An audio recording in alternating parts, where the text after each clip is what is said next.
Welcome. Today we are going to discuss conventional commits and how this specification serves as a cornerstone for modern software development workflows. By standardizing the way we write commit messages, we create a structured history that is both human-readable and machine-actionable.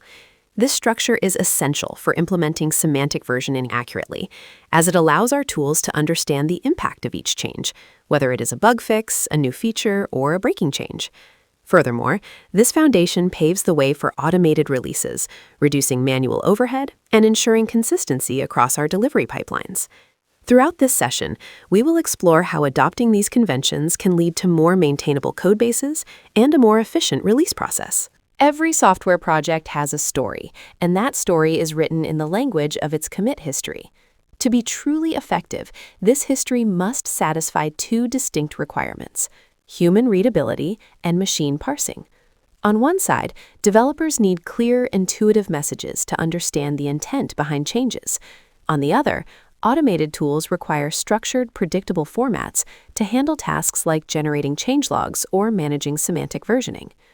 Conventional commits provides the perfect handshake between these two needs. It is a lightweight convention for formatting commit messages that establishes a standardized language for project history. By aligning human clarity with machine-readable structure, it ensures that your project's history serves both the people who build it and the tools that automate it. The anatomy of a conventional commit provides a standardized structure for commit messages, making repository histories easier to read and automate. A commit begins with a mandatory type, followed by an optional scope in parentheses and a colon. This is followed by a concise description of the change. For more complex updates, an optional body can be added to provide additional context, along with optional footers for referencing issue trackers or marking breaking changes. Looking at the example, feat identifies the commit as a new feature, while the optional scope auth specifies the area of the code being modified. The description then clearly states the purpose: add Google Auth login support. The primary vocabulary for categorizing code changes consists of several key types that help maintain a clear and organized project history. Starting with feat, this type is used when introducing a new feature. Refactor refers to code changes that neither fix a bug nor add a feature, focusing instead on improving internal structure. Docs is utilized for updates that are strictly limited to documentation. For addressing issues, fix is used specifically for bug fixes. The test category covers adding new tests or fixing existing ones to ensure software reliability. Style pertains to changes that do not affect the meaning of the code, such as formatting and linting adjustments. Finally, chore is used for general maintenance tasks. Adhering to these standardized types ensures that the evolution of a codebase remains transparent and easy to navigate for all contributors. To provide more detailed context and metadata for our changes, we use three key components in a commit message: the scope, the body, and the footer.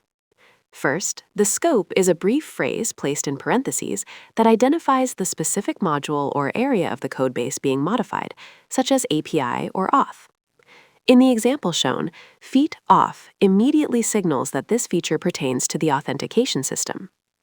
Next, the body offers space for a more thorough explanation.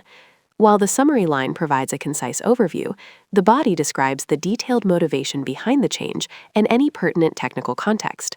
Here, it clarifies that users can now log in using their Google accounts via a new OAuth 2.0 flow. Finally, we have the footer. This section is reserved for administrative metadata, such as referencing issue numbers, for instance, closes #45, or providing explicit warnings about breaking changes. Utilizing these three sections ensures our commit history is informative, transparent, and easy to navigate for the entire team. Transforming the Git log begins with adopting a structured approach to commit messages. By using conventional prefixes such as feat, fix, and chore, we can rapidly scan the history to understand the intent behind each change without needing to parse every full message. This standardization does more than just improve readability. It also enables precise programmatic filtering. For instance, using the command git log-grep-feat allows us to isolate and view only the new features introduced to the codebase, streamlining the process of generating release notes and tracking development milestones. Maintaining a clean project history is essential for long-term maintainability. Frequently, pull requests accumulate intermediate noise, small, repetitive commits like work-in-progress notes, typo corrections, or minor bug fixes that do not add value to the permanent record. To address this, we implement squashing. By funneling all these incremental changes into a single, high-quality conventional commit before merging, we ensure that our main branch remains readable and descriptive. As illustrated here, instead of preserving 3 separate messy commits, we produce one clear entry: feat-user-profile update avatar logic. This practice simplifies code reviews and makes tracking feature history significantly more efficient. Interactive rebasing becomes significantly more efficient when commit messages use clear, standardized prefixes. As shown in this example, these prefixes act as guide rails that simplify decision-making. For instance, seeing a fix immediately following a feat makes it obvious which commits should be squashed or fixed up to maintain a clean, logical history. Furthermore, this approach reduces cognitive load by allowing developers to instantly identify temporary work. A chore prefix for something like temp logging signals immediately that the commit should be dropped. By adopting these conventions, you transform a potentially complex manual process into a streamlined workflow where the necessary actions are visually intuitive and easy to execute. Semantic versioning provides a structured framework for managing software releases. In this example, we see a transition from version 1.0.0 to 1.1.0, signifying a minor version bump. The core advantage of this approach is that the commit message itself dictates the versioning logic. By utilizing standardized commit formats, development teams can automate the release process, ensuring that every change is accurately reflected in the version number without manual intervention. This creates a reliable and transparent history for both contributors and end users. The SEMVer mapping strategy illustrates how we can derive version increments directly from our commit history. This approach ensures that our software's versioning remains consistent and predictable for our users. First, any commit designated as a breaking change or marked with an exclamation point results in a major version bump. This indicates an incompatible API change, moving the version, for example, from 1.0.0 to 2.0.0. Second, when we introduce new features, typically prefixed with feat:, we trigger a minor version update. This represents backward-compatible functionality additions, such as moving from 1.0.0 to 1.1.0. Lastly, standard bug fixes, denoted by the fix prefix, correspond to a patch version increase. These are backward-compatible bug fixes that increment the final digit, moving the version from 1.0.0 to 1.0.1. By adhering to this mapping strategy, we maintain a clear and automated communication channel regarding the scope and impact of every release. When documenting breaking changes in our commit messages, there are 2 primary conventions to follow. First, add an exclamation mark immediately after the commit type or scope in the subject line. This provides a clear, immediate visual indicator that the change is non-backwards compatible. Second, include a detailed description in the commit message footer, starting with the uppercase phrase, breaking change, followed by a space. This practice ensures that both automated versioning tools and fellow developers can easily identify and understand the impact of significant updates to the codebase.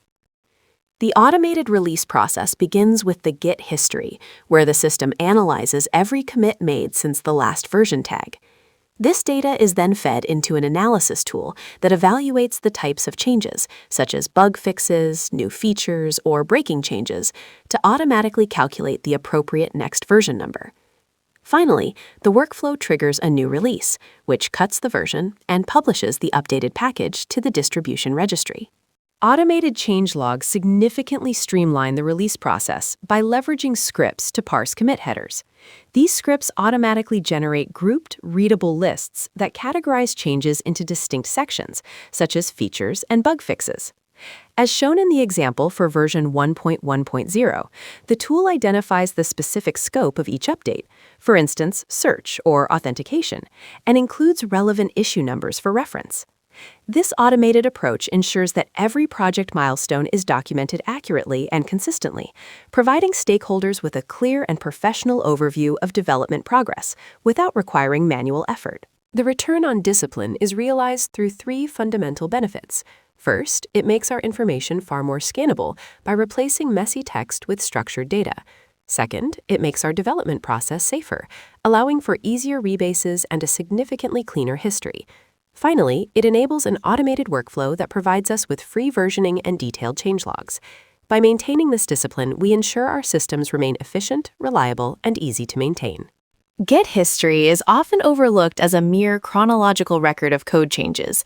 However, when leveraged correctly, it transforms from a static log into a dynamic asset for technical discovery, architectural insight, and team coordination.